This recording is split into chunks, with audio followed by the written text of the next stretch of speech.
Hello दोस्तों, कैसे हैं आप लोग। आज हम लोग मॉडर्न इंडिया में एक नए चैप्टर की ओर चलते हैं। ब्रिटिश शासन काल में मजदूर आंदोलन। ब्रिटिश शासन काल में जैसे 1857 का विद्रोह हुआ था, तो बहुत सारे जनजातीय विद्रोह हुए, बहुत सारे किसान विद्रोह हुए, बहुत सारे किसान आंदोलन हुए हैं। उसी तरह से ब्रिटिश शासन काल में मजदूर आंदोलन हुए हैं और मजदूरों के आंदोलन के साथ साथ अगर देखा जाए तो 1870 से लेकर के और 1947 तक संघर्ष, विचारधारा और विभाजन का जो ऐतिहासिक सफर है, इसमें इसमें ब्रिटिश भारत में श्रमिक और वामपंथी जो आंदोलन शुरू किया गया। वामपंथी आंदोलन भारत में मजदूरों के एक उद्देश्य को लेकर साथ जो आगे बढ़ा, तो उसको लेकर के हमें देखना है इसमें महात्मा गांधी का क्या रोल रहा है। इसके अलावा कांग्रेस ने अपने झंडे तले मजदूरों के लिए कौन से संगठन बनाए हैं। इसके अलावा भारत में अन्य अन्य राज्यों में, अन्य शहरों में कौन कौन से मजदूर संगठन बनाए गए हैं। यहाँ से क्वेश्चन बार बार पूछा जाता है, जिसको हम लोग देख लेते हैं, जिससे ये टॉपिक भी आपका जो है तैयार हो जाए। तो जितने भी मॉडर्न इंडिया के टॉपिक हैं, हम बिल्कुल एक एक वीडियो एक एक टॉपिक पे लाते रहेंगे। तो आप लोग जो है इसको अच्छे से देखिएगा। कहीं कोई डाउट होगा तो आप कमेंट करके जरूर बताइएगा। इसका जो क्वेश्चन आंसर है वो मैं अलग से कराऊंगा, तो पूरा टॉपिक आपका क्या हो जाएगा, बिल्कुल एक तरह से तैयार हो जाएगा। ठीक है, हम लोग शुरू करते हैं सीधे जो है आपका लेसन की ओर। सबसे पहले बात करते हैं, अगर हम देखते हैं तो भारत में याद रखिएगा बहुत सारे जो मजदूर आंदोलन हुए हैं, ये कभी कभी हिंसात्मक हो गए हैं, तो कभी कभी अहिंसात्मक तरीके से भी हुए हैं। और सबको एग्जाम्पल के साथ हम लोग शुरू करेंगे। 1870 से लेकर के और 1947 तक यह सफर हम शुरू करते हैं, और कहीं कोई डाउट होगा तो आप इसको पूछिएगा। ठीक है, सबसे पहले याद रखिएगा हमारे देश में जो भी श्रमिक आंदोलन हुए हैं, भारत के मुद्दे तो महत्वपूर्ण उनके लिए रहे हैं, लेकिन भारत के मुद्दों के साथ साथ याद रखिएगा रूसी क्रांति या अन्य क्रांतियों का भी प्रभाव रहा है। तो विदेशी प्रभाव भी हमारे यहाँ रहा है, जिसकी वजह से हमारे यहाँ मजदूरों के आंदोलन संगठित हो गए हैं। बहुत सारे मजदूरों के पॉलिटिकल पार्टियों की स्थापना हुई। भारत के अलग अलग क्षेत्रों में मजदूरों के लिए अलग अलग आंदोलन हुए हैं, उनको हमें देखना है। तो एक जो है हम ग्राफ के माध्यम से अगर शुरू करते हैं, तो याद रखिएगा श्रमिक जागरण अगर देखा जाए तो प्रारंभिक यूनियन, मिल, हड़तालें और अखिल भारतीय संगठनों का उदय हुआ भारत में, खास करके मजदूरों के, याद रखना, छोटे छोटे मुद्दों को लेकर के। इसीलिए याद रखना बहुत सारे यूनियन बनाए गए मजदूरों के लिए। मजदूरों के काम के घंटे ज्यादा होते थे, उन घंटों को कम करने के लिए भी बहुत सारे जो है अलग अलग यूनियन संघ बनाए गए, उनके लिए हड़तालें हुई। यहीं से जो है कहानी धीरे धीरे प्रारंभ होती है। इसके बाद याद रखना अगला जो फेज था उसमें हम देखेंगे कि वामपंथी और समाजवादी जो लहर हमारे देश में आई, विश्व स्तर पे आई। और वामपंथी प्रभाव रूस में, जब रूसी क्रांति हुई तो उसका सीधा प्रभाव हमारे देश पर पड़ा। याद रखिएगा, तो रूसी क्रांति का प्रभाव पड़ा, कम्युनिस्ट पार्टी का गठन भारत में हुआ और कांग्रेस के भीतर समाजवादी विचारधारा का भी प्रसार हुआ। कांग्रेस के जो राष्ट्रवादी लोग थे उनके अंदर भी समाजवाद का प्रसार हुआ, जैसे राम मनोहर लोहिया थे। याद रखिएगा ऐसे जो बहुत सारे, याद रखिएगा जो कांग्रेसी नेता थे वो भी समाजवाद से प्रभावित हुए। तो ये फेज में हम ये देखेंगे। और जो तीसरा फेज होगा आपका, जो पिलर देखा जाए तो पूंजीपति प्रक्रिया शुरू हुई इस समय, क्योंकि पूंजीपति जब फैक्ट्रियां लगाना शुरू किए तो उन श्रमिक ही फैक्ट्रियों में काम करते थे और अंत में श्रमिकों के साथ उनका विवाद होता था। तो विवाद क्या था वो भी जानना है, विवाद क्यों होता था ये भी जानना है। तो भारतीय उद्योगपतियों का एकीकरण हुआ, याद रखना ये भी इंपॉर्टेंट है। साम्यवाद का विरोध और स्वतंत्र भारत के लिए आर्थिक ब्लूप्रिंट का निर्माण करने के लिए भारत के पूंजीपतियों ने भी काम किया और वामपंथी आंदोलन को उन्होंने नकारने का प्रयास किया। हम आपको पता होगा कि जो समाजवाद है वो पूंजीवाद का विरोधी है, जो पूंजीवाद है वो समाजवाद का विरोधी है, साम्यवाद उन दोनों का विरोधी है। तो याद रखना ये बहुत महत्वपूर्ण है, इसको हमें एक एक करके यहाँ पर देखना है कि अगर क्वेश्चन आए तो आपको गलत ना होने पाए। आगे बढ़ते हैं, अब एक एक हम इतिहास के एक एक घटनाओं को आगे बढ़ेंगे। तो 1870 से लेकर के और हम जो है 1908 तक जो है, जो प्रारंभिक दौर में जो किस मजदूरों के लिए काम हुए हैं, अलग अलग ग्रुप बनाए गए, अलग अलग संगठन बनाए गए, उन सबको अगर हम देखें तो सबसे पहले 1870 में शशि पाद बनर्जी द्वारा श्रमजीवी समिति जो है एक मजदूरों का क्लब बनाया गया था, की स्थापना किया और भारत श्रमजीवी पत्रिका का इन्होंने प्रकाशन किया, जिसमें मजदूरों के हितों के बारे में, मजदूरों के अधिकारों के बारे में जागरूक करते थे, मजदूरों में चेतना फैलाने का काम करते थे। तो 1870 में शशि पाद बनर्जी द्वारा श्रमजीवी समिति की स्थापना की गई थी, जिसमें एक तरह से कह सकते हैं मजदूरों का क्लब था। उसमें मजदूर आते थे, अपनी समस्याओं को बताते थे और वहां पर अपने जो है लोगों से मिल करके अपने जो है अधिकारों के बारे में बात करते थे। फिर इतिहास थोड़ा और आगे बढ़ता है और 1890 की बात आती है तो एन.एम. लोखंडे द्वारा बंबई मिल हैंडर्स एसोसिएशन का गठन किया गया। ये क्वेश्चन अलग अलग एग्जामों में कम से कम 20 प्लस बार एक क्वेश्चन आ चुका है। भारत का पहला मजदूर संघ था, दीन बंधु अखबार का इस प्रकाशन किया इसने। अगर आपसे क्वेश्चन पूछा जाए कि भारत का पहला मजदूर संघ कौन सा था, तो याद रखिएगा आपका बंबई मिल है, आपका हैंड्स एसोसिएशन, इसका गठन किया गया था लोखंडे के द्वारा। याद रखना ये बहुत महत्वपूर्ण है। उस समय बंबई में बहुत सारी जो सूती मिलें लगाई गई थी तो उसमें मजदूर काम करते थे, तो उनके अधिकारों के लिए जो है ये काम किया गया। फिर इतिहास थोड़ा और आगे बढ़ता है और 1899 की बात करते हैं तो पहली संगठित हड़ताल हुई। याद रखिएगा मजदूरों ने पहली बार एक संगठित हड़ताल का आयोजन कब किया, तो ग्रेट इंडियन पेनिनसुलर रेलवे के मजदूरों द्वारा कम वेतन के विरोध में किया गया था। हमारे यहाँ जो रेलवे की शुरुआत की गई थी 1853 में, वो भी किसने शुरू किया था, ये भी याद रखिएगा कि ग्रेट इंडियन पेनिनसुलर रेलवे द्वारा ही शुरू किया गया था भारत में रेलवे। और उस समय वहां जो रेलवे के जो संस्था थी, जो संगठन था, पहली बार वहां के मजदूरों ने एक नियमित एक संगठित हड़ताल का आयोजन किया, ये याद रखिएगा। फिर इतिहास थोड़ा और आगे बढ़ता है और 1905 से 1908 के बीच में राजनीतिक हड़तालों की शुरुआत हो गई। अब बहुत सारी राजनीतिक पार्टियां भी मजदूरों का मुद्दा लेकर के और हड़ताल करना शुरू कर दिया। तो बंगाल विभाजन 1905 में हुआ, तिलक की गिरफ्तारी 1908 में हुई, बंबई में मजदूरों की सबसे बड़ी राजनीतिक हड़ताल हुई। इस समय मजदूरों ने भी असहयोग आंदोलन में, याद रखिएगा सविनय अवज्ञा आंदोलन, भारत छोड़ो आंदोलन में तो हिस्सा लिया ही था, लेकिन मगर देखा जाए राजनीतिक स्तर पर मजदूर पहली बार कब, याद रखिएगा तो बंगाल विभाजन में बढ़ चढ़ के हिस्सा लिया। और जब तिलक को गिरफ्तार किया गया 1908 में और मांडले जेल भेजा गया, तब भी जो है याद रखिएगा बंबई के मजदूरों ने राजनीतिक हड़ताल किया। तो मजदूरों का राजनीतिकरण हो गया और मजदूर भी अब नेता बनने लगे और मजदूर भी अब किसान जो है क्या कहते हैं किसानों की तरह, याद रखिएगा उनका भी मुद्दा अब राष्ट्रीय होना शुरू हो गया। और कांग्रेस ने अपने झंडे तले या अन्य पार्टियों ने भी अपने झंडे तले, याद रखिएगा अपने मंच पर मजदूरों के मुद्दों को उठाना शुरू किया, मजदूरों के छोटे छोटे मुद्दों को राष्ट्रीय मुद्दा बनाना शुरू किया। इससे मजदूरों का जो है आंदोलन क्या हो गया, व्यापक हो गया। तो किसानों के साथ साथ मजदूर भी कांग्रेस से जोड़ने लगे। ये भी बहुत इंपॉर्टेंट चीज है, इसको जानना जरूरी है। ठीक है, आगे बढ़ते हैं। याद रखिएगा इसमें एक चीज और याद रखना, जो आपकी राष्ट्रवादी अंतर्विरोध क्या था कि प्रारंभिक राष्ट्रवादियों ने श्रम कानूनों 1881 का और 1891 का विरोध किया। इन्हें आशंका थी कि ब्रिटिश सरकार इन अधिनियमों के जरिए भारतीय औद्योगिकरण में बाधा डाल सकती है। तो बहुत सारे जो अधिनियम लाए गए थे, याद रखिएगा बहुत सारे औद्योगिक अधिनियम लाए गए थे, उसकी चर्चा मैं करूंगा आपसे। तो याद रखना उस समय जो है लाए गए, तो ये भारतीय जो राष्ट्रवादी थे उनको ये शंका थी कि हमारे जो अधिकार होंगे वो कुचल दिए जाएंगे। तो ये भी अपने आप में बहुत महत्वपूर्ण है, इसको जानना जरूरी है। ठीक है, हम लोग थोड़ा और आगे बढ़ते हैं और चीजों को समझने का प्रयास करते हैं। याद रखिएगा हमारे यहाँ जो है मद्रास मजदूर संघ की स्थापना की गई थी और एक तरफ अहमदाबाद टेक्सटाइल्स लेबर एसोसिएशन बनाया गया था, इसकी हड़ताल हुई थी। इसमें महात्मा गांधी जुड़े हुए हैं, तो कैसे इसको देख लेते हैं।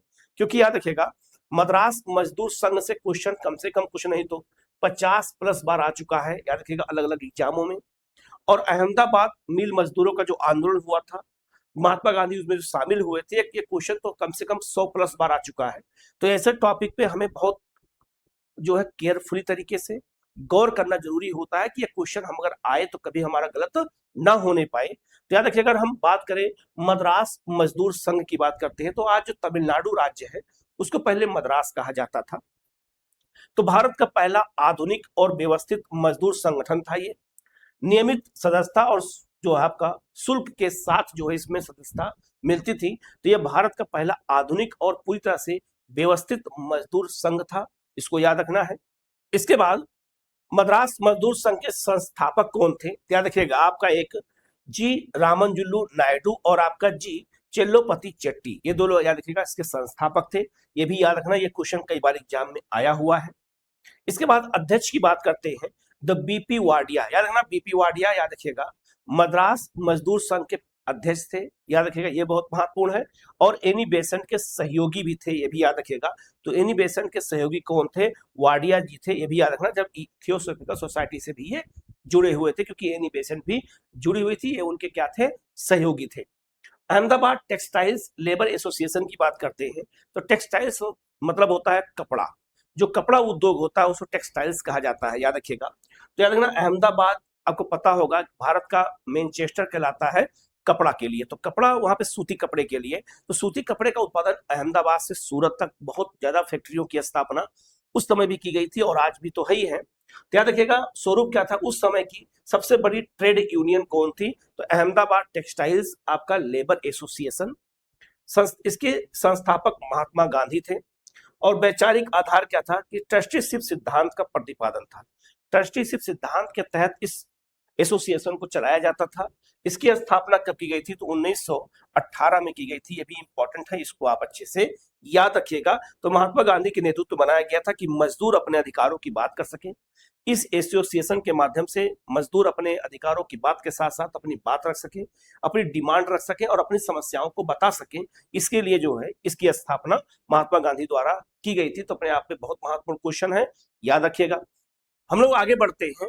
और कांग्रेस ने खुद, याद रखिएगा, कांग्रेस के बैनर तले एक ट्रेड यूनियन कांग्रेस की स्थापना हुई थी। जरा आप देखिएगा, अखिल भारतीय ट्रेड यूनियन कांग्रेस।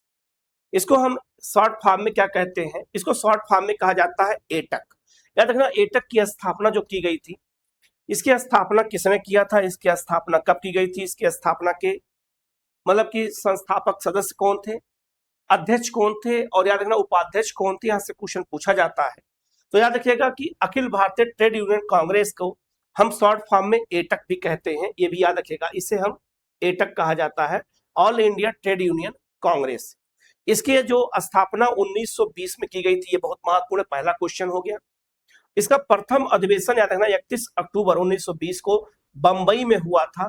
तो एटक का पहला अधिवेशन कहाँ हुआ था? बंबई में हुआ था। इसकी स्थापना 1920 में की गई थी। इसकी स्थापना किया किसने था? याद रखना जो आपका एन.एम. जोशी, एन.एम. जोशी याद रखिएगा, वो ट्रेड यूनियन के जन्मदाता थे। भारत में ये क्वेश्चन कई बार आया हुआ है। तो अखिल भारतीय ट्रेड यूनियन कांग्रेस की स्थापना एन.एम. जोशी ने किया था, इस संस्थापक थे, ये याद रखिएगा। इसके बाद याद रखिएगा दीवान चमन लाल इसके महामंत्री थे, ये याद रखिएगा। और याद रखिएगा एटक के पहले अध्यक्ष कौन थे? तो लाला लाजपत राय थे, याद रखना। ये बहुत महत्वपूर्ण क्वेश्चन है, कई बार आया हुआ है। तो लाला लाजपत राय याद रखिएगा ट्रेड यूनियन कांग्रेस के क्या थे? पहले अध्यक्ष थे। ये क्वेश्चन पेड क्वेश्चन है। और ये भी याद रखिएगा कि अखिल भारतीय ट्रेड यूनियन कांग्रेस के पहले उपाध्यक्ष कौन थे? तो याद रखना जोसेफ आपका बैप्टिस्टा, बैप्टिस्टा याद रखिएगा, ये आपका क्या थे? उपाध्यक्ष थे। तो अध्यक्ष कौन था? ये याद रखिएगा। उपाध्यक्ष कौन था? ये याद रखिएगा। और अखिल भारतीय ट्रेड यूनियन कांग्रेस की स्थापना कहाँ की गई थी? बंबई में। इसका पहला अधिवेशन बंबई में हुआ था। इसके पहले अध्यक्ष लाला लाजपत राय थे, ये भी याद रखिएगा। ये सारे क्वेश्चन एग्जाम में बार बार पूछा जाता है, तो गलतियां बिल्कुल मत करिएगा, ठीक है। इसके बाद याद रखिएगा 1922 के गया अधिवेशन में, 1922 का कांग्रेस का गया अधिवेशन हुआ था, जिसके अध्यक्ष कौन थे? याद रखिएगा सी.आर. दास थे, सी.आर. दास थे। में भारतीय राष्ट्रीय कांग्रेस ने एटक को समर्थन दिया। याद रखना जो आपका ये एटक है, इसका समर्थन कांग्रेस ने गया अधिवेशन में किया। बाद में सी.आर. दास, सुभाष चंद्र बोस और नेहरू जैसे नेताओं ने इसकी अध्यक्षता भी की है। तो याद रखना इसके अध्यक्ष जो है एटक के अध्यक्ष महात्मा, ये क्या कहते हैं? सी.आर. दास भी रहे हैं, सुभाष चंद्र बोस भी रहे हैं और नेहरू भी रहे हैं। ये भी बहुत महत्वपूर्ण है। तो याद रखना आपका मजदूरों के लिए अगर कोई संगठन बना था जो पूरे अखिल भारत में काम कर रहा था, तो याद रखिएगा कौन सा था? एटक था, अखिल भारतीय ट्रेड यूनियन कांग्रेस था। तो इसके याद रखना इसके हर पहलू को मैंने बता दिया है, इसको अच्छे से याद रखिएगा, क्वेश्चन अगर आए तो आपको गलत ना होने पाए, ठीक है। आगे बढ़ते हैं। आगे लिखा है आपका जो है, आगे चल करके एटक का विभाजन हो गया। जो अखिल भारतीय ट्रेड यूनियन कांग्रेस था, इसकी स्थापना 1920 में की गई थी। इसके पहले अध्यक्ष लाला लाजपत राय थे। ये धीरे धीरे करके इसका विभाजन होने लगा और ये कई अंगों में ये बट गया। याद रखिएगा एटक की स्थापना 1920 में की गई थी, मैंने बताया था। 1929 नागपुर अधिवेशन हुआ था। 1929 का नागपुर अधिवेशन याद रखना, ये एटक का हुआ था, ना कि कांग्रेस का हुआ था। कांग्रेस का 1929 का जो अधिवेशन था, आपको पता होगा ये आपका लाहौर में हुआ था, जिसके अध्यक्ष जवाहरलाल नेहरू थे। लेकिन याद रखना, जो अखिल भारतीय ट्रेड यूनियन कांग्रेस का जो आपका एटक का जो अधिवेशन हुआ था वो 1929 में नागपुर में हुआ था। नेहरू इसके अध्यक्ष थे। 1929 में कांग्रेस के लाहौर अधिवेशन के भी अध्यक्ष नेहरू थे और ट्रेड यूनियन कांग्रेस के भी अध्यक्ष नेहरू थे। 1929 में वामपंथी प्रभाव के कारण पहला बड़ा विभाजन हो गया। क्यों विभाजन हो गया? कांग्रेस के अंदर ही कुछ ऐसे लोग थे जो राष्ट्रवादी थे और कुछ लोग थे जो वामपंथी थे। तो जब कभी कोई बैठक होती थी तो उसमें विवाद हो जाता था। तो विवाद होने की वजह से जो वामपंथी लोग थे ये कांग्रेस के एटक से अलग होने लगे। जब अलग होने लगे, ध्यान रखना, Akhil Bharatiya trade union federation बना। तो एटक से अलग होकर के अखिल भारतीय ट्रेड यूनियन कांग्रेस से अलग होकर के जो पहला विभाजन हुआ, याद रखिएगा, वो Akhil Bharatiya trade union federation का हुआ 1930 में। एनएम जोशी, बीबी गिरी सुधारवादी गुट था, ये लोग अलग हो गए। तो यही बीबी गिरी हैं जो भारत के बाद में राष्ट्रपति बनते हैं, याद रखिएगा। ये मजदूरों के आंदोलन से हमेशा जुड़े रहे हैं, मजदूरों के हितों के लिए हमेशा काम उन्होंने किया है। तो एमएन जोशी, याद रखिएगा, ये Akhil Bharatiya trade union federation की स्थापना कर लिया 1930 में और ये सुधारवादी गुट के रूप से अलग हो गए। इसका जो दूसरा गुट अलग हुआ वो लाल ट्रेड यूनियन कांग्रेस के नाम से अलग हुआ 1931 में। साम्यवादी नेता देश पांडे ने इसको स्थापना किया था। 1934 में एटक में पुनः विलय हो गया, बाद में 31 में अलग हुए, बाद में फिर 34 में फिर एटक में शामिल हो गए। तीसरा भी जो विभाजन हुआ वो आपका इंडियन फेडरेशन ऑफ लेबर 1941 में हुआ। एमएन राय ने किया था, सरकार समर्थित था, ये भी इसी से अलग हो गया। और आगे चल के जो चौथा विभाजन हुआ वो भारतीय राष्ट्रीय ट्रेड यूनियन कांग्रेस के नाम से हुआ 1947 में। सरदार वल्लभ भाई पटेल के नेतृत्व में इसकी स्थापना की गई थी, वो भी एटक से ही अलग होकर के अलग हुआ था। तो याद रखना, अखिल भारतीय ट्रेड यूनियन, भारतीय राष्ट्रीय ट्रेड यूनियन कांग्रेस की स्थापना किसने किया था? याद रखिएगा, वल्लभ भाई पटेल ने 1947 में।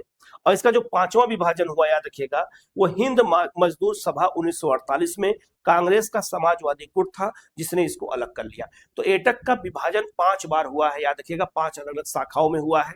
सबको मैंने यहाँ डिटेल में दे दिया है, इसको देख करके याद कर लीजिएगा। अगर यहाँ से क्वेश्चन आए तो आपको गलत ना होने पाए। और जब तक हम चीजों को व्यवस्थित तरीके से नहीं पढ़ते हैं, हम व्यवस्थित तरीके से नहीं समझते हैं, तो हमारे टॉपिक गलत हो जाते हैं। क्योंकि मॉडर्न इंडिया एक ऐसा टॉपिक है कि कोई भी बच्चा क्यों ना हो, क्वेश्चन वहां गलत हो ही जाता है अगर हम ठीक से नहीं पढ़े होते हैं। अगर आपने एक बार अच्छे से इसको पढ़ लिया, समझ लिया, तो आपके हिस्ट्री के क्वेश्चन कभी गलत नहीं होते हैं। तो इस चीज को हमें यहाँ पर गौर करने की जरूरत है, ठीक है। अब हम लोग आगे बढ़ते हैं और 1917 की जो रूसी बोल्शेविक क्रांति थी उसका भारतीय प्रभाव क्या पड़ा। तो 1917 में जो रूसी क्रांति हुई, बोल्शेविक क्रांति हुई, तो उसका भारत पे क्या प्रभाव पड़ता है, भारतीय प्रभाव क्या हमें नजर आता है, इसको देख लेते हैं। सबसे पहले बात करेंगे एमएन राय की। एमएन राय ने जो है कम्युनिस्ट पार्टी की स्थापना किया था ताशकंद में। उनके बारे में थोड़ा जान लेते हैं। इन्हें पायनियर कहा जाता था कम्युनिज्म का, याद रखिएगा। एमएन राय को भारतीय कम्युनिज्म का पायनियर कहा गया। भारत के लिए पूर्ण स्वाधीनता की मांग करने वाली यह प्रथम पार्टी 1925 में थी। जो इनकी पार्टी थी कम्युनिस्ट पार्टी, इन्होंने पहली बार स्वाधीनता की मांग की थी भारत में 1925 में एमएन राय के नेतृत्व में, याद रखिएगा। मानवेंद्र नाथ राय इनका पूरा नाम था, याद रखिएगा, भट्टाचार्य थे।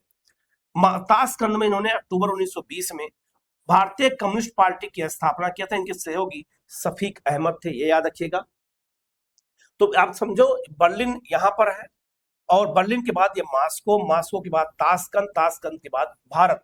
तो ऐसे ही जो आपका उस समय कम्युनिज्म था उसका जो विकास हुआ, जो प्रसार हुआ, वो भारत के कानपुर तक पहुंच गया। और कानपुर में ही, याद रखिएगा, अखिल भारतीय साम्यवादी पार्टी की स्थापना की गई थी। लिखा हुआ है कि कानपुर में दिसंबर 1925 में सत्यभक्त द्वारा, कौन थे? सत्यभक्त, एक व्यक्ति के नाम है, सत्यभक्त द्वारा भारत में अखिल भारतीय साम्यवादी दल की स्थापना की गई। इसके अध्यक्ष, याद रखिएगा, सिंगार बेलू चेट्टियार थे।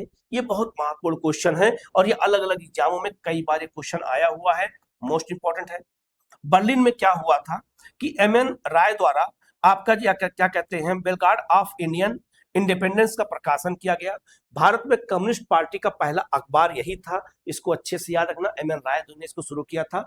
इन्होंने ताशकंद में पार्टी की स्थापना की थी और रूसी क्रांति का प्रभाव पड़ा और भारत में, याद रखिएगा, सत्यभक्त नामक व्यक्ति ने अखिल भारतीय, याद रखना, क्या कहते हैं, साम्यवादी पार्टी की स्थापना कहाँ पे किया था, कानपुर में किया था। और ये भी इंपॉर्टेंट है क्योंकि ये सब क्वेश्चन एग्जाम में पूछा जाता है। तो यह याद रखना, रूस की जो क्रांति हुई थी उसका प्रभाव हमारे देश पे पड़ा और हमारे देश में भी साम्यवादी पार्टी, कम्युनिस्ट पार्टी की स्थापना होने लगी। हमारे यहाँ भी ये विचारधारा तेजी से फैलने लगी। ठीक है, इसके बाद बात करते हैं, याद रखिएगा बहुत सारे षड्यंत्र केस एग्जाम में पूछे जाते हैं। तो 3-4 ऐसे षड्यंत्र केस हैं जो आपका साम्यवादी दल से जुड़े हुए हैं। षड्यंत्र केस, यहां से क्वेश्चन बार बार पूछा जाता है। इसे एक आपको एग्जाम्पल के से बताते हैं। अगर एग्जाम में कभी आपने पढ़ा होगा कि जो आपका भगत सिंह को फांसी किस षड्यंत्र केस के तहत दी गई थी, तो लाहौर षड्यंत्र केस के तहत दी गई थी, क्योंकि केस का नाम ही यही था, लाहौर षड्यंत्र केस। उसके तहत उनको जो फांसी दी गई थी उनमें उन्होंने लाहौर में सैंडर्स हत्याकांड में शामिल थे, इसीलिए उस केस का नाम ही रखा गया था लाहौर षड्यंत्र केस। वैसे ही साम्यवादी जब भारत आए तो साम्यवाद और पूंजीवाद विरोधी विरोधी थे। साम्यवादी जो आंदोलन था भारत में शुरू जब हुआ तो ब्रिटिश सरकार उसको अपना खतरा मानती थी, क्योंकि पूंजीवाद का विरोध साम्यवाद करता है और ब्रिटिश पूंजीवाद का एक अच्छा उदाहरण था। इसीलिए याद रखना, ब्रिटिश सरकार अलग अलग केस में, अलग अलग षड्यंत्र केस में जो साम्यवादी आंदोलन था भारत में उसको दबाने का प्रयास किया था।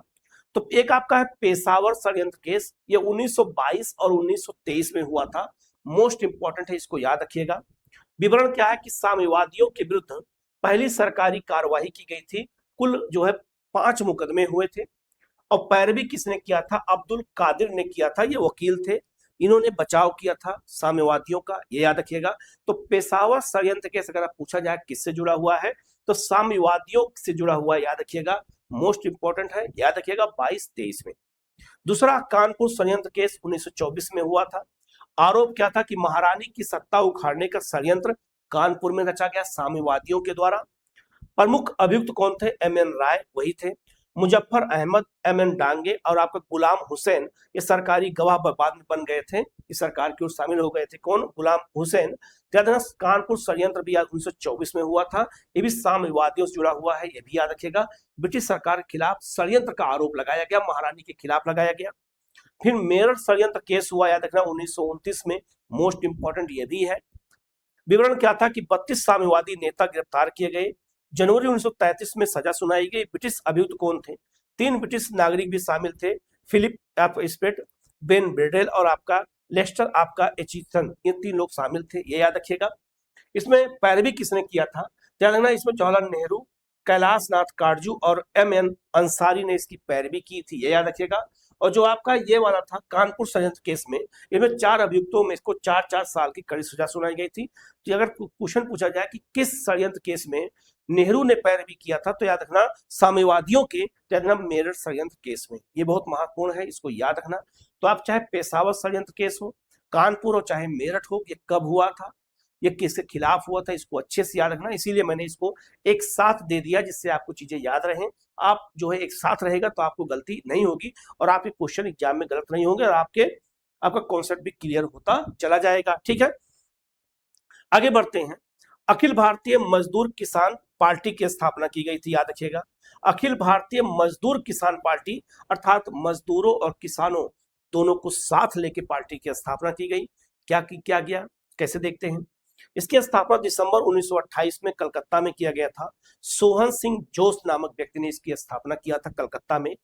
अखिल भारतीय किसान मजदूर पार्टी, इनमें मजदूर और किसान दोनों थे। पंजाब की बात करें 1927 में, तो मजदूर किसान पार्टी मुख्य पत्र आपका मेहनत कश था, इसका पत्र था। बंगाल 1925 में लेबर स्वराज पार्टी की स्थापना मुजफ्फर आपका अहमद नजरुल इस्लाम, पहली मजदूर किसान पार्टी थी, मुख्य पत्र आपका लागल था। ठीक है, इसके बाद बात करते हैं बंबई 1927 में बंबई मजदूर किसान पार्टी की स्थापना की गई थी। इसका मुख्य पत्र क्या था, याद रखिएगा, आपका क्रांति था। तो ये अलग अलग ये सब काम कर रहे थे, इन सबको मिला करके याद रखिएगा एक बनाया गया अखिल भारतीय मजदूर किसान पार्टी। तो ये सब क्षेत्रीय थे, बंगाल हो चाहे पंजाब हो चाहे बंबई हो, इन सबको मिला करके सोहन सिंह जोश ने अखिल भारतीय मजदूर किसान पार्टी की स्थापना किया, कलकत्ता में किया। ठीक है, सविनय अवज्ञा आंदोलन के समय कांग्रेस का नारा क्या था, मजदूर और किसान कांग्रेस के हाथ पांव हैं। इस समय मजदूर किसानों के हाथ पांव, का नारा किसने दिया? कांग्रेस ने दिया था। और कब दिया था? सविनय अवज्ञा आंदोलन के समय। क्यों ऐसा किया? क्योंकि याद रखना, ये लगातार रूसी क्रांति हुई और लगातार जो मजदूरों के लिए अलग अलग पार्टियां बनने लगी, तो इससे मजदूरों का महत्व बढ़ गया।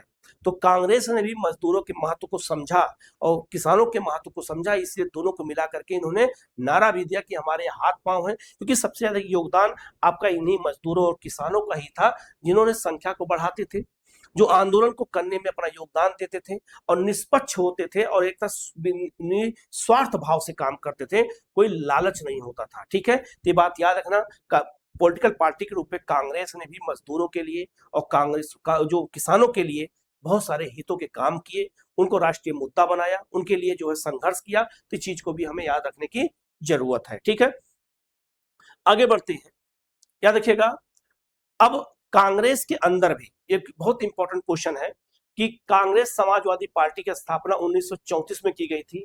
ये 100+ बार अलग अलग एग्जामों में क्वेश्चन ये आ चुका है, जिसको ध्यान से देखने की जरूरत है। याद रखिएगा, कांग्रेस के अंदर बहुत सारे लोग ऐसे थे जो समाजवाद की ओर बढ़ने लगे, समाजवाद की ओर जाने लगे। तो कांग्रेस के लोगों को समाजवाद की ओर ना जाने पाए, उनको रोकने के लिए कांग्रेस के अंदर ही एक पार्टी बना दी गई, कांग्रेस समाजवादी पार्टी। इस पार्टी की स्थापना 1934 में की गई। स्थापना 17 मई 1934 में इसकी स्थापना पटना बिहार में की गई। मोस्ट इंपोर्टेंट क्वेश्चन है, याद रखिएगा, पटना बिहार में कांग्रेस समाजवादी पार्टी की स्थापना 1934 में की गई।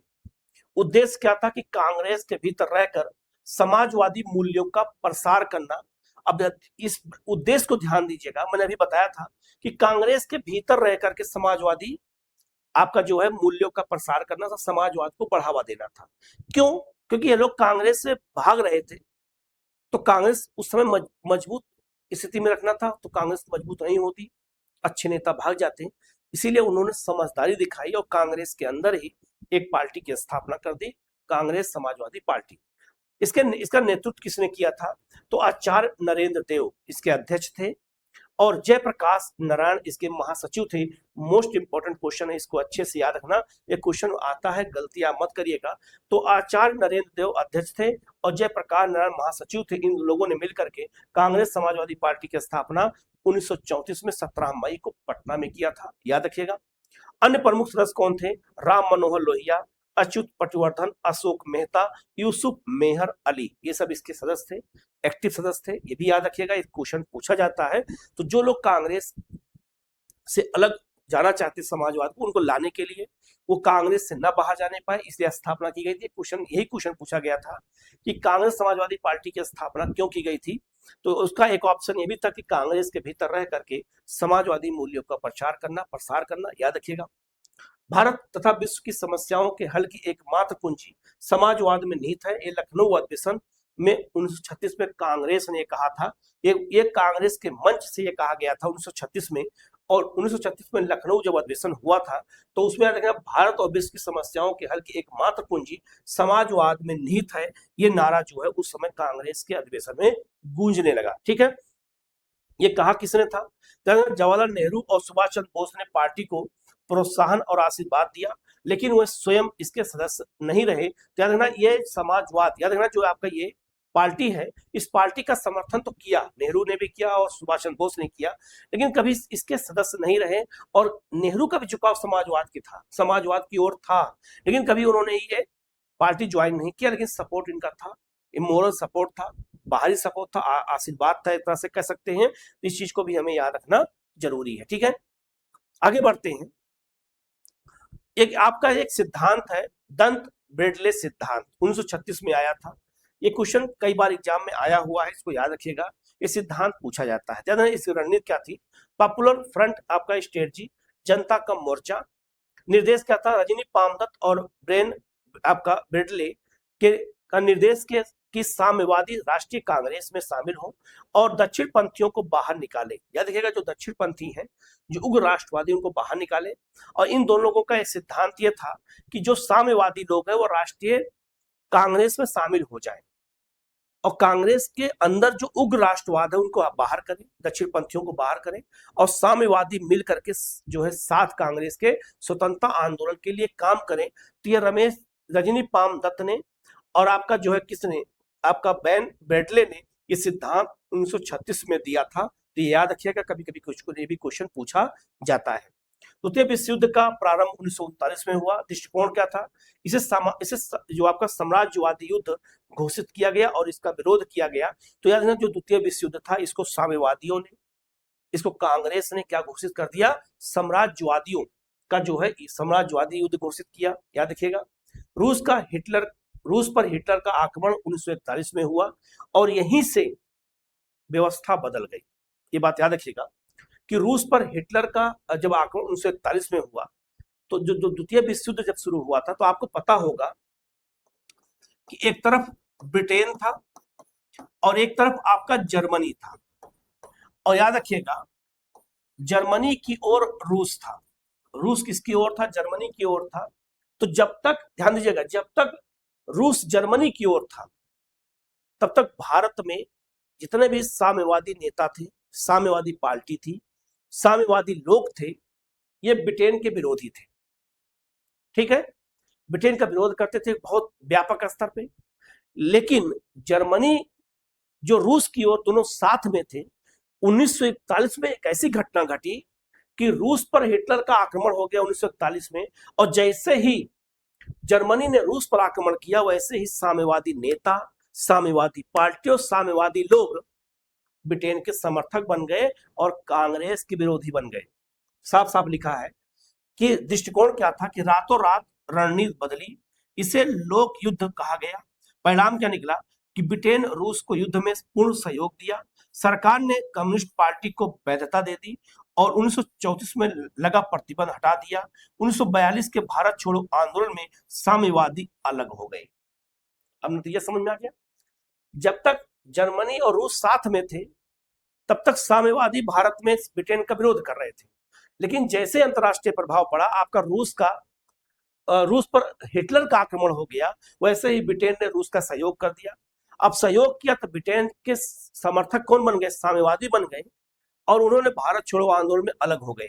तो साम्यवादी इसीलिए भारत छोड़ो आंदोलन में अलग हो गए, क्यों, क्योंकि रूस और ब्रिटेन आपस में साथ में लड़के युद्ध करना शुरू कर दिए और ब्रिटेन के उनके जर्मनी के खिलाफ। इसीलिए रातों रात दृष्टिकोण बदल गया। तो जो लोग कांग्रेस का समर्थन कर रहे थे, जो आजादी की बात कर रहे थे, जो अंग्रेजों का विरोध कर रहे थे, जैसे ही अंतरराष्ट्रीय प्रभाव पड़ा और हिटलर ने रूस पर आक्रमण किया, उनकी विचारधारा अपने आप बदल गई, रातों रात बदल गई। तो ऐसी विचारधारा कौन सी जो रातों रात बदल जाए, तो बदल गई। अंतरराष्ट्रीय प्रभाव था, उसका प्रभाव सीधा हमारे देश पर दिखाई दिया। और द्वितीय विश्व युद्ध का यही दृष्टिकोण था कि हमारे यहाँ साम्यवादी भारत छोड़ो आंदोलन में या किसी भी आंदोलन में हिस्सा लेना बंद कर दिया, वो बिल्कुल अलग हो गए और कांग्रेस के विरोधी बन गए। तो कहीं ना कहीं ये दृष्टिकोण आगे चल करके बदलता चला गया। ठीक है, इसको हमें अच्छे से याद रखना है। ठीक है, आगे बढ़ते हैं। वैचारिक मुखपत्र, याद रखिएगा, बहुत सारे न्यूज़पेपर या बहुत सारे पत्रिकाएं ऐसी थी जो मजदूरों के लिए काम करती थी। जैसे दी सोशलिस्ट श्रीपाद अमृत डांगे की थी। ये आपका जो है मजदूरों के लिए ये पत्रिका थी, मजदूरों पर समर्पित थी, उनके अधिकारों के लिए बात करती थी। नो युग मुजफ्फर अहमद की आपका पत्रिका है, ये भी जो है मजदूरों के लिए काम कर रही थी। धूमकेतु काजी नजरुल इस्लाम की बंगाली भाषा में थी, ये भी मजदूरों के समर्थन में, साम्यवाद के समर्थन में थी। लेबर किसान गजट सिंगा बेलू आपका चटियार, इन्होंने जो है मजदूरों के लिए बनाया था। और आपका जो है इंकलाब गुलाम हुसैन ने जो एक पत्रिका निकाली थी, जिसमें जो है मजदूरों के लिए जो है अलग अलग व्यवस्था थी, अलग अलग उनके अधिकारों की मांग के लिए न्यूज़पेपर बनाए गए थे। तो न्यूज़पेपर भी अपनी एक अलग अलग कैटेगरी होती थी, याद रखिएगा, जिसमें बहुत सारे न्यूज़पेपर किसानों के समर्थन में थे, बहुत सारे न्यूज़पेपर मजदूरों के लिए थे, बहुत सारे न्यूज़पेपर सरकार के समर्थन में थे, बहुत सारे सरकार के विरोध में थे। तो ऐसे जो न्यूज़पेपर मैंने बताया, ये सब मजदूरों के समर्थन में निकाले गए थे, उनके अधिकारों, उनकी चेतना के लिए बात करने के लिए। महत्वपूर्ण पुस्तकों की बात करते हैं तो समाजवाद और राष्ट्रीय आंदोलन, ये आचार्य नरेंद्र देव द्वारा रचित पुस्तक है। ये क्वेश्चन कई बार आ चुका है। तो आचार्य नरेंद्र देव, याद रखिएगा, समाजवाद और आपका जो है राष्ट्रीय आंदोलन की पुस्तक लिखे थे। ये समाजवाद को मानते थे, याद रखिएगा। समाजवाद ही क्यों, ये जयप्रकाश नारायण द्वारा रचित पुस्तक है। ये दोनों पुस्तक समाजवाद पे लिखी गई है। एक जयप्रकाश नारायण ने लिखा समाजवाद ही क्यों, ये भी क्वेश्चन कई बार एग्जाम में आया हुआ है, तो गलती मत करिएगा, इसको अच्छे से याद रखिएगा। ये भी क्वेश्चन अगर आए तो गलत आप लोगों का ना होने पाए। ठीक है, आगे बढ़ते हैं। अब यहाँ देखते हैं कि पूंजीवादी एकीकरण और एक आपका जो है वैचारिक संघर्ष क्या था, आगे बढ़ते हैं। तो उसी परिप्रेक्ष्य में याद रखिएगा 1927 में FICCI का गठन किया गया। घनश्याम दास बिरला और पुरुषोत्तम दास टंडन द्वारा इसको स्थापित किया गया ताकि उद्योगपतियों का एक साझा मंच बन सके और उद्योगपति अपनी बात को रख सके। तो याद रखना FICCI का गठन किया गया 1927 में। ये किसने किया? घनश्याम दास बिरला और पुरुषोत्तम दास ठाकुर ने, कि सारे पूंजीपति इकट्ठा हो और आपस में अपने एक साझा मंच रहेगा जिससे हम साझा रणनीति बना सके और आपका साम्यवादी आंदोलन के खिलाफ लड़ सके। आपका ली मोदी फैक्ट 1933 में बॉम्बे टेक्सटाइल्स और ब्रिटेन लंकाशायर के उद्योगपतियों के बीच समझौता हुआ। राष्ट्रवादियों द्वारा इसका कड़ा विरोध किया गया। तो लंकाशायर ब्रिटेन में वहां के जो उद्योगपति थे और बॉम्बे टेक्सटाइल्स के जो उद्योगपति थे, उन लोगों ने मिलकर के ली मोदी पैक्ट बनाया था 1933 में, जिसमें जो है राष्ट्रवादियों ने इसका विरोध किया और ये सब समाज साम्यवादी के खिलाफ, मजदूरों के खिलाफ ये सब एक होने का प्रयास किया। औद्योगिक विवाद अधिनियम 1938 हुआ। पूंजीपतियों को प्रसन्न करने के लिए लाया गया था। गैर कानूनी हड़तालों के लिए 6 महीने की जेल की सजा का प्रावधान किया गया, कि जो हड़तालें करते हैं मजदूर, उनके लिए जो ये प्रावधान लाया गया औद्योगिक विवाद अधिनियम। उद्योगों में कोई विवाद हो जाए तो ये नियम लाया गया था, एक तरह से पूंजीपतियों के लिए लाया गया था, मजदूरों के खिलाफ लाया गया था कि उनको जो है छोटी छोटी गलतियों पर जेल भेज देना है। वैचारिक संघर्ष क्या हुआ कि बॉम्बे घोषणा पत्र 1936 में जारी किया गया। ये जारी किसने किया, ये भी याद रखिएगा, बहुत महत्वपूर्ण है। तो बॉम्बे घोषणा पत्र कब जारी किया गया? 1936 में। ये भी क्वेश्चन पूछा जाता है।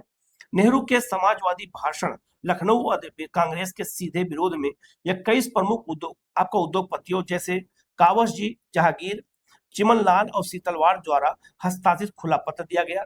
याद रखना, जब लखनऊ में अधिवेशन हुआ और लखनऊ अधिवेशन की अध्यक्षता किसने किया था? नेहरू जी ने किया था, जवाहरलाल नेहरू ने किया था। तो उन्होंने समाजवाद पर भाषण दिया था कि समाजवाद के बारे में जब बताया तो बॉम्बे घोषणा पत्र जारी किया गया, भारत के उद्योगपतियों द्वारा नेहरू के विरोध में जारी किया गया कि जो ये कह रहे हैं गलत है, हम समाजवाद का विरोध करते हैं, हम समाजवाद का कांग्रेस भी समाजवाद का विरोध करे, लेकिन नेहरू ने साफ साफ कहा कि हम समाजवाद के साथ हैं। ठीक है, तो अगला ये बॉम्बे जो घोषणा पत्र जारी किया गया 1936 में जारी किया गया था लखनऊ अधिवेशन के बाद। ये भी याद रखना, ये भी क्वेश्चन पूछा जाता है, तो गलती आप लोग बिल्कुल मत करिएगा। ठीक है, आगे बढ़ते हैं। The Bombay plan 1944-1945। The Bombay plan याद रखिएगा, ये भी इंपॉर्टेंट है, बहुत महत्वपूर्ण क्वेश्चन है, याद रखिएगा। लक्ष्य क्या था कि अगले 15 वर्षों में कृषि उत्पादन को दुगुना करना बॉम्बे प्लान का लक्ष्य था। औद्योगिक उत्पादन को 5 गुना बढ़ाना था, ये इसका लक्ष्य था। 8 बड़े उद्योगपति, याद रखिएगा, भारत के 8 बड़े उद्योगपतियों ने जो एक घोषणा पत्र तैयार किया था, जो एक प्लान बनाया था, उसी को कहा गया द बॉम्बे प्लान नाम दिया गया। तो इसमें कौन कौन से लोग शामिल थे? आपका JRD टाटा, GD बिरला, आपका अर्देशील दलाल, श्री राम कस्तूरी भाई, आपका लाल भाई, AD आपका श्राप, पुरुषोत्तम दास ठाकुर, आपका जान मथाई, इन लोगों ने मिलकर के 8 उद्योगपति मिलकर के द बॉम्बे प्लान बनाया था। इनके कुछ लक्ष्य थे, मैंने बताया। इसके अलावा इनका तीसरा लक्ष्य क्या था कि संरक्षणवाद, देशी उद्योगों को विदेशी प्रतिस्पर्धा से बचाना था। जो विदेशी प्रतिस्पर्धा से उससे बचाने के लिए देशी उद्योगों को बचाए रखना था, इसीलिए ये बॉम्बे प्लान तैयार किया गया।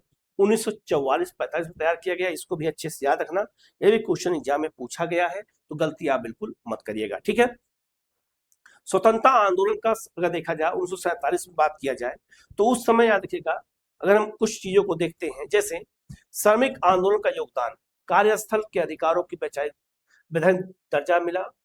उदाहरण, ट्रेड यूनियन आपका एक्ट 1926 द्वारा हड़ताल को कानूनी मान्यता दे दी गई। तो हड़ताल को कानूनी मान्यता दे दी गई कि हड़ताल श्रमिक कर सकते हैं। कब कर सकते हैं? 1926 में आपका ट्रेड यूनियन एक्ट लाया गया था, इसके द्वारा। वामपंथी विचारधारा का योगदान क्या था कि कांग्रेस से भी पहले 1925 में हसरत मोहानी और सत्यभक्त के माध्यम से पूर्ण स्वाधीनता के लक्ष्य को मुख्य धारा में शामिल किया गया।